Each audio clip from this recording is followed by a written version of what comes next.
Hello, welcome to the Rich and Simple Living. My name's Maria. If you're new here, I vlog home life things, which is normally to do with food.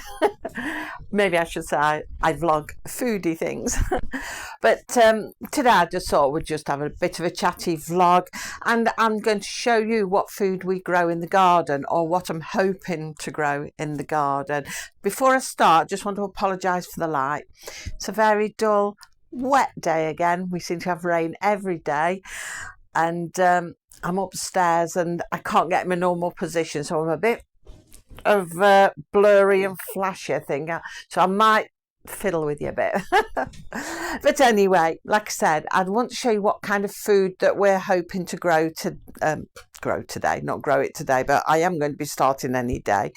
So what sort of things we grow. The idea when we grow, you see, I like to try and get produce that can last us for a year or thereabouts. So whether it's things that can go in the freezer, or such as onions that get strung up in a shed and they will last us till the next growing season when we start again. So I'll just show you. We do seed save as well, and I thought I'll just show you what kind of things we do grow. Now, I bought some broad beans. First of all, I'm starting at the bottom of my boxes, and I'll say what I've got.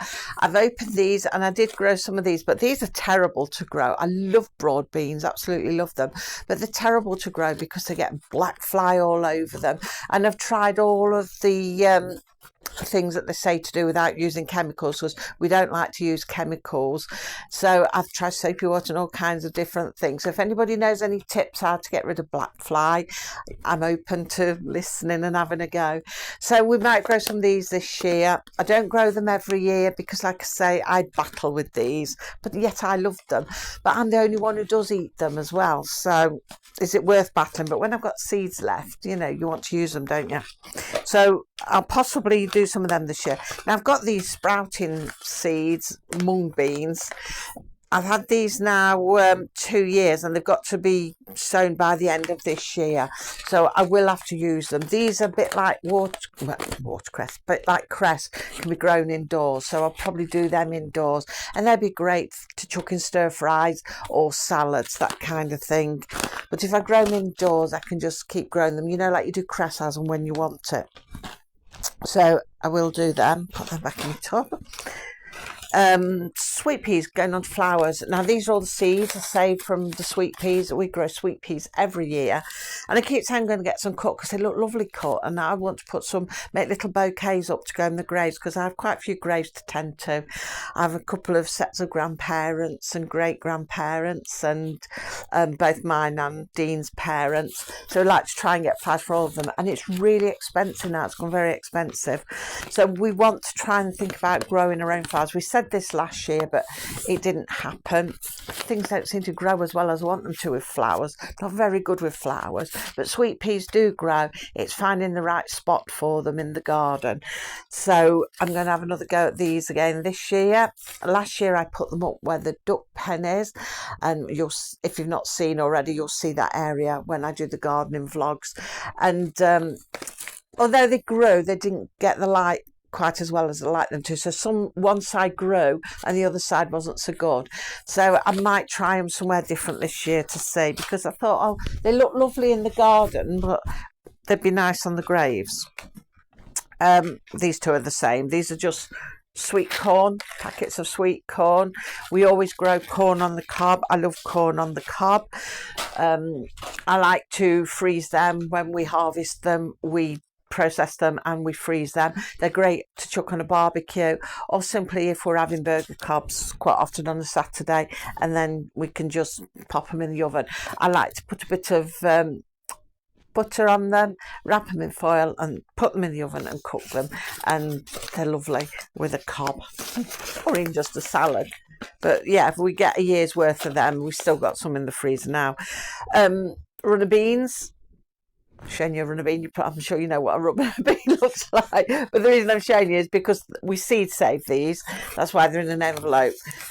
All the ones that sort of go off, because you can never catch them all straight away, and the ones that sort of get bigger, I think, oh, we'll just carry on leaving them and I'll use them for the seeds for next year. So I've never bought runner beans in donkey's years. I've got 2 packs of them. I'm certainly not going to need that many. I was hoping 1 pack was my peas. I've lost my peas that I saved. Oh well. But yeah, I'm not going to need all them, because this year I think what we're going to do is try and grow them in some pots, because I always get too many of them, more than I can deal with. So I'm going to grow them in pots and get a manageable amount of them. Now I've got this lovely little seed box, this little box, personalised. I've got seeds in there. We'll grow carrots, we'll grow rows of carrots, although now you can get great big bags of carrots, wonky veg, and for really cheap in the supermarkets. I think to myself, is it worth growing? Although these are organic, and I don't know how much organic ones are. I've not looked at organic carrots in the shops, but it might be worth looking, because sometimes these will grow and other times they're a bit spindly and don't grow so well. It depends on the weather, and the weather's not looking so brilliant this year. I've got some cucumber, Carmen cucumber. These are all female, so I don't have to worry about the male and the female. They're all female, so everyone that grows can be eaten. They're really nice. I keep them in the greenhouse. We grow them in the greenhouse. I've got some swede. I think I've got 2 bags of swede. Now, this packet's open, but I didn't grow any last year. We grew it the year before, and the butterflies, well, the caterpillars, they annihilated the whole lot. It was just awful. So I said to Dean, we'll have another go at growing some again, because I like swede. What I like to do is chop it up into bags, freeze it for doing in Cornish pasties, doing in stews, all that kind of thing, or even just having as a veg. I like it when it's mashed with parsnip and carrots as well, and you have it with your dinner. So there's a lot you can do with them. So I really would like them to grow. Try again, I'm hoping. Spring onions, I always like to have a salad garden, so we have lettuce and spring onions, so I like to grow a little salad garden. I am considering doing them in tubs on the back patio. I don't know if I'll do that this year or next. Got some cress, again that grows in the house, just anywhere. Got some sunflower seeds left. These are giant ones. These grew higher than the duck pen last year. I don't know if any of you saw last year's garden collabs. You'd have seen them in summer. The sunflowers are massive, and I've got some seeds left. I thought I wasn't going to do any more of them, and I thought I'd use all the seeds, and I found some, so I thought, oh, we'll do them again this year then. After all, the bees love them. So we've got some herbs. I've got basil. I have got basil growing outside, but I've got some more there. Some peppers.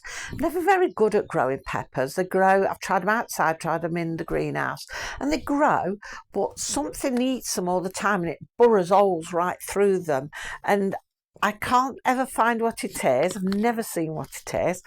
And they like the leaves as well. They chew the leaves away. So I've never been very successful with them, but we've got seeds left. So what seeds are left? I might as well use them. Got parsnips. Brussels sprouts. These are open, but blinking butterflies again, and they're caterpillars. They eat them. They're terrible. Even though I've got covers on them, they will eat them. If they get in, they will eat them. And not only that, I've found with my Brussels, when they grow, they don't look like them on there.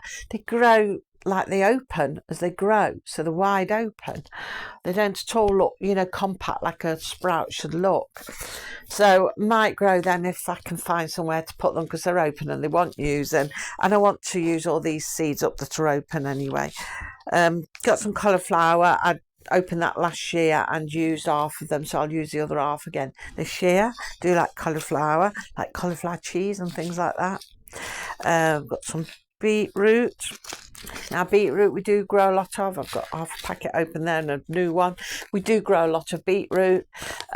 We process that, freeze it all in bags and in portions that we'd use them, and they last all year. In fact, we just had some for Easter for our salad tea, and we used the beetroot from last year, and there's still a bit more in the freezer, so that should keep us going for a little while.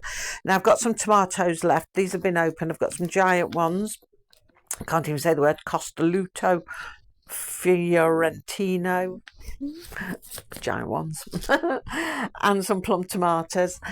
Normally I grow money makers. I like money makers, but I don't know if I'll go out and buy some money makers because I used them last year, or just use the seeds up in these because they take up a lot of space. So I might just use these this year and then get the money makers next year, because like I say, once I use all these bits and pieces up I've got this year. I've got some more cucumber seeds in here, some of the Carmen ones. They're hit and miss how they grow. Sometimes you find you've got to put a couple of packs in. So that's all them. They're good in there. And then I've got a couple of tubs of seeds that we've picked ourselves, saved. They're marigolds. So we'll grow loads and loads of marigolds. The garden is just a vibrancy of orange. So we'll grow them, lots of marigolds. So basically that's all we'll grow. The only thing I've got to get, the pumpkin seeds are on the way. They're supposed to be arriving today. Lisa likes to try and grow pumpkins. We're trying to do them in pots though and have them spill over onto the front lawn. That's how we're trying to do it, because Lisa likes to set up for Halloween.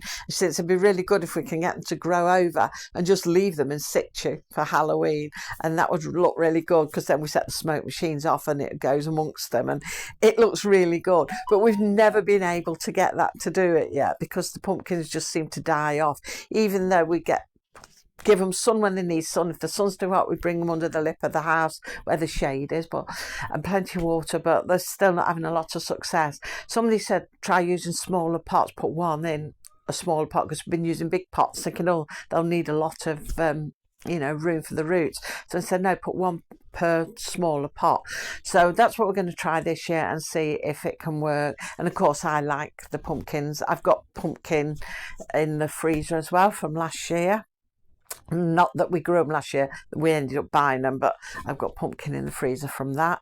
So yeah, I like to have things and then freeze them, and that's the idea this year. What I can grow, can chop up, put into bags, label them and use them for different dishes throughout the year, and especially like your autumn winter dishes when you have a lot of stews and that kind of thing, because summer we tend to be more salad. So I want to try and keep the salad garden going through the summer, because when it gets too hot you just don't want to eat, and all we eat is just salady bits, salad leaves and that kind of thing, and fruit. That's what we eat a lot of with our salads. We put fruit in our salads in summer, so like put grapes and blueberries. We eat a lot of blueberries and raspberries and chuck them in our salads with lettuce and things like that.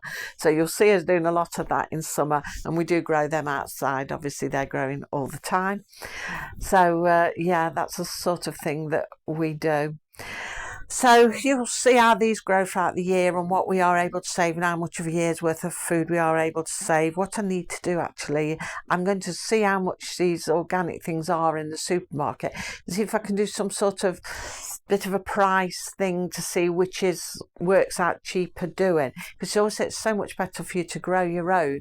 But if you're getting organic and you can get it at the right price, then maybe it would be just as good doing that, and you've not got all the hassle of growing, because it isn't just a case of buying seeds. You've got to buy all this netting to keep the butterflies out when you want it organic. You don't want it to have sprays on and things like that, so you've got to buy all netting and things that can sort of deter them and keep them out, and that's not cheap, because you can be paying sort of £7 to £10 a time depending on how big you have your netting, and I have to have a lot of it to cover my beds. So I'm hoping that it's all okay, the netting this year, and I haven't got to buy it, but you don't know. So it all factors in with cost. So I'm going to do a bit of a cost thing throughout the year and see by the end of the year what has worked out more cost effective.